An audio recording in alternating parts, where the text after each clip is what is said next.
teman-teman, perkenalkan nama aku Anggi Siva dengan NIM 4251220007. Dalam video kali ini aku akan membahas tentang sel prokariotik.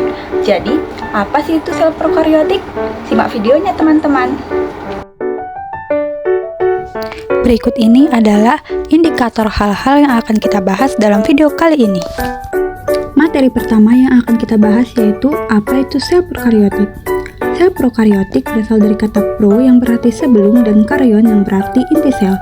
Istilah ini digunakan untuk menggambarkan sel yang tidak memiliki inti sejati atau nukleus. Sel prokariotik merupakan tipe sel yang paling sederhana dalam organisasi dan struktur, namun mampu melakukan berbagai proses kehidupan secara mandiri. Pada sel prokariotik, materi genetik berupa DNA tidak dibungkus oleh membran inti. DNA tersebut berada dalam suatu daerah khusus di sitoplasma yang disebut nukleoid. Karena tidak memiliki membran yang memisahkan inti dari sitoplasma, sel prokariotik sering disebut sebagai sel tanpa membran inti atau sel non-nukleat. Berikutnya yaitu ciri-ciri sel prokariotik. Di antara ciri-ciri sel prokariotik yaitu 1. Tidak memiliki inti sel sejati atau nukleus. 2. Materi genetiknya tidak dibungkus membran inti. 3. DNA berbentuk sirkular atau melingkar. 4. Terletak di daerah yang disebut nukleoid dalam sitoplasma. 5. Tidak memiliki organel membran. 6. Tidak ada mitokondria, badan Golgi atau retikulum endoplasma. 7. Ukuran sel kecil. 8. Diameter sekitar 0,1 sampai 5,0 mikrometer. 9. Memiliki dinding sel. 10. Pada bakteri tersusun dari peptidoglikan. 11. Reproduksi secara pembelahan biner. Dan 12. Berkembang biak dengan cara membelah diri secara cepat, contohnya bakteri dan archaea. Baiklah, kita masuk kepada struktur sel prokariotik.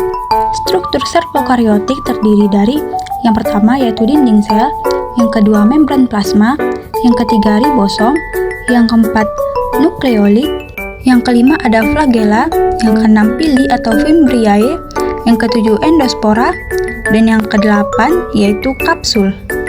Berikut ini adalah contoh dari struktur sel prokariotik. Selanjutnya yaitu reproduksi sel prokariotik. Prokariotik atau bakteri bereproduksi melalui tipe pembelahan biner, yakni pembelahan menjadi separuh.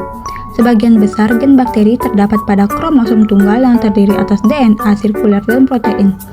Walaupun bakteri lebih sederhana dari sel eukariotik, namun replikasi genomnya secara teratur. Proses ini memungkinkan populasi bakteri untuk meningkat secara eksponensial dalam waktu singkat, terutama dalam kondisi yang mendukung pertumbuhan. Kemampuan ini sangat penting dalam konteks ekosistem di mana bakteri dapat dengan cepat mengisi niche ekologis dan beradaptasi terhadap perubahan lingkungan. Berikut ini saya jelaskan mengenai contoh organisme prokariotik. Yang pertama ada Thermus aquaticus, menunjukkan stabilitas termal pada enzim DNA polimerase yang menjadi katalisator fundamental dalam teknik amplifikasi asam nukleat atau PCR.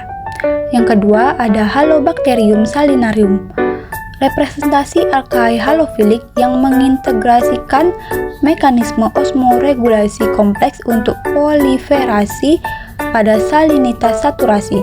Dan yang ketiga yaitu Deinococcus radiodurans, menunjukkan efisiensi sistem respirasi DNA yang ekstrim terhadap paparan radiasi ionisasi dan dehidrasi akut. Berikut ini yaitu peranan sel prokariotik. Yang pertama yaitu berperan dalam siklus biogeokimia, yang kedua melakukan fiksasi nitrogen, yang ketiga sebagai pengurai atau dekomposer, yang keempat yaitu mendukung kesuburan tanah, yang kelima dimanfaatkan dalam bidang kesehatan dan industri, dan yang keenam dimanfaatkan dalam bidang industri. Berikutnya yaitu dampak positif dan negatif dari sel prokariotik. Yang pertama yaitu dampak positif sel prokariotik. Sebagai contoh yaitu Lactobacillus acidophilus. Peranan positifnya yaitu membantu pencernaan atau probiotik, memproduksi vitamin misalnya vitamin K, menghambat pertumbuhan bakteri patogen di usus, dan yang terakhir digunakan dalam fermentasi makanan seperti yogurt dan keju. Dan yang terakhir yaitu dampak negatif. Saya ambil contoh yaitu Mycobacterium tuberculosis. Peranan negatifnya yaitu Yang pertama, penyebab penyakit tuberkulosis atau TBC. Yang kedua, sangat menular melalui udara. Dan yang ketiga, dapat menginfeksi paru-paru dan organ lain, memiliki dampak kesehatan global yang besar. Kesimpulan dari materi sel prokaryotik ini adalah sel prokaryotik adalah sel sederhana tanpa membran inti yang dimiliki oleh bakteri dan archaea. Struktur dasarnya meliputi membran plasma, dinding sel, nukleolit, dan ribosom. Sel ini bereproduksi terutama dengan pembelahan biner.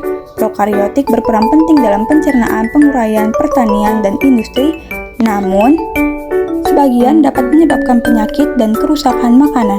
Nah, jadi seperti itu ya teman-teman. Semoga apa yang saya sampaikan bermanfaat untuk teman-teman semua. Sampai jumpa.